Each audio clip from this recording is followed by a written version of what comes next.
आज की इस बेहद दिलचस्प और अहम चर्चा में आपका स्वागत है। आज हम एक ऐसी छिपी हुई व्यवस्था को डीकोड करने वाले हैं जिसका सामना हम सब रोज करते हैं। हम समझेंगे कि कैसे संगठित झूठ, यानी एक पूरे सिस्टम के तौर पर बोले गए झूठ का इस्तेमाल इंसान की सोच को कंट्रोल करने, समाज के आपसी भरोसे को तोड़ने और यहाँ तक कि पूरी सभ्यताओं की दिशा बदलने के लिए किया जाता है। ये कोई छोटी मोटी गलतफहमी या आम झूठ नहीं है, ये एक बहुत ही ताकतवर सोची समझी मशीनरी है। इस बात पर जरा गौर कीजिएगा, जब झूठ एक व्यवस्था बन जाता है तो वो सभ्यताओं की दिशा बदलने वाला हथियार बन जाता है। मतलब जब भ्रामक जानकारी किसी संस्था का टूल बन जाए तो वो सिर्फ एक गलत बयान नहीं रह जाती। इतिहास में ऐसे कई उदाहरण हैं जहां बड़े पैमाने पर जानबूझकर फैलाए गए झूठ ने पूरे के पूरे समाजों को तबाह कर दिया है। जब कोई बड़ी ताकत अपने फायदे के लिए झूठ को हथियार बनाती है ना, तो ये पूरी इंसानियत के लिए एक बहुत बड़ा खतरा बन जाता है। तो आज हम इस पूरे खेल को 4 हिस्सों में समझेंगे। सबसे पहले देखेंगे इसका ढांचा और समाज पर इसका असर। फिर बात करेंगे उन मनोवैज्ञानिक जालों की जिनमें हम फंस जाते हैं। उसके बाद डिकोड करेंगे इनकी हेरफेर की असली कार्यप्रणाली को। और आखिर में जानेंगे सबसे ज़रूरी बात कि इससे बचा कैसे जाए। चलिए शुरू करते हैं पहले हिस्से से, संरचना और प्रभाव। देखते हैं कि कैसे ये संगठित झूठ हमारे समाज को खोखला कर रहा है। इस संगठित धोखे का असर किसी एक जगह नहीं बल्कि हर तरफ होता है। जरा तंबाकू कंपनियों के उस पुराने मामले को याद कीजिए। उन्होंने दशकों तक इस सच को छिपाए रखा कि तंबाकू से कैंसर होता है। नतीजा, लाखों करोड़ों लोगों ने अपनी जान गंवा दी। यही झूठ समाज में दूरियां बढ़ाता है, हमारे लोकतांत्रिक चुनावों को हाईजैक कर लेता है और बड़ी बड़ी कंपनियों द्वारा आम इंसान के भरोसे का आर्थिक फायदा उठाता है। लेकिन पता है सबसे डरावनी बात क्या है? ये हमारे स्कूलों और इतिहास के तथ्यों को बदलकर आने वाली पूरी पीढ़ियों की सोचने समझने की क्षमता को ही खत्म कर देता है। अब आते हैं दूसरे हिस्से पर, मनोवैज्ञानिक जाल। आखिर इतने समझदार और पढ़े लिखे होने के बावजूद हमारा दिमाग इन बड़े झूठों के आगे घुटने क्यों टेक देता है? सच कहूं तो हमारा दिमाग कुदरती तौर पर थोड़ी मानसिक ऊर्जा बचाना चाहता है, इसलिए वो शॉर्टकट अपनाता है। जरा सोचिए, अगर एक ही झूठी बात आपको सुबह अखबार में दिखे, दिन में टीवी पर और रात को सोशल मीडिया पर, तो एक समय बाद दिमाग उसे चुनौती देना ही बंद कर देता है। इसे कहते हैं इल्यूजन ऑफ ट्रूथ, यानी सत्य का भ्रम। दिमाग बस ये मान लेता है कि यार अगर हर कोई यही बोल रहा है तो ये सच ही होगा ना। असल में ये हमारे दिमाग के अंदर चल रही एक बड़ी जंग है। जो लोग ये संगठित झूठ फैलाते हैं ना, वो कभी भी हमारे दिमाग के लॉजिकल हिस्से यानी प्री फ्रंटल कॉर्टेक्स को निशाना नहीं बनाते। उन्हें पता है वहां वो हार जाएंगे, इसीलिए वो सीधा एमिगडाला पर वार करते हैं। तर्क को पूरी तरह दरकिनार करके वो हमारे अंदर डर, नफरत और गुस्से जैसी तेज भावनाओं को ट्रिगर करते हैं।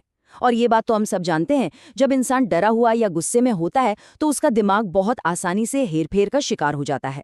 इसके साथ एक और चीज जुड़ती है, अथॉरिटी, यानी सत्ता में बैठे लोगों पर हमारा अंधा विश्वास। जब भी कोई बड़े मंच से या सूट-बूट पहनकर पूरे कॉन्फिडेंस से झूठ बोलता है तो हमें लगता है इतने बड़े लोग हैं, गलत थोड़ी बोलेंगे। इसके पीछे एक इंसानी फितरत भी है। हम विकास के दौर से ही कबीलों में रहे हैं, तो हमें हमेशा अपने समाज से बाहर निकाले जाने का एक डर सताता रहता है। इसी डर की वजह से हम भीड़ के झूठ का विरोध नहीं कर पाते और अपना खुद का दिमाग लगाना बंद कर देते हैं। और आज के डिजिटल युग में तो ये समस्या कई गुना बढ़ गई है। सोशल मीडिया के जो एल्गोरिदम्स है ना, वो एक परफेक्ट इको चेम्बर यानी गूंज कक्ष बना देते हैं। मतलब वो हमें सिर्फ वही दिखाते हैं जो हमारी पहले से बनी धारणाओं को सही साबित करता है। जब हर तरफ 100% सिर्फ एक ही झूठ दिखाई दे तो वही हमारी पूरी दुनिया बन जाता है। इस ट्रैप से बाहर निकलने का सिर्फ एक ही तरीका है, जानबूझकर ऐसी जानकारी ढूंढना जो हमारे विचारों को चुनौती दे।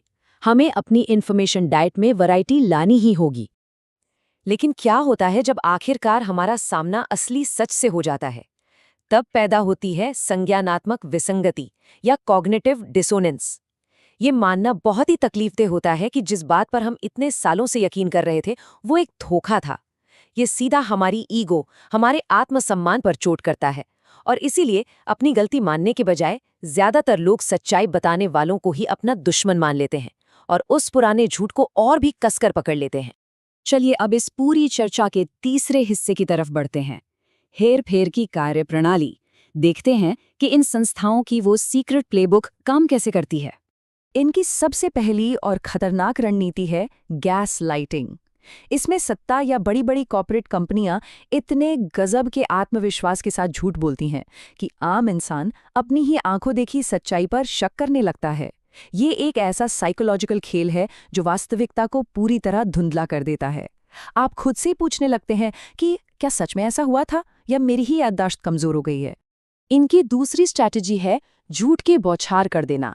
मतलब हमारे चारों तरफ इतनी तेजी से, लगातार और इतनी भारी मात्रा में झूठ फैलाया जाता है कि रियल टाइम में हर चीज को फैक्ट चेक करना लगभग नामुमकिन हो जाता है। इस बमबारी का मकसद ही सच ढूंढने वालों को पूरी तरह थका देना है।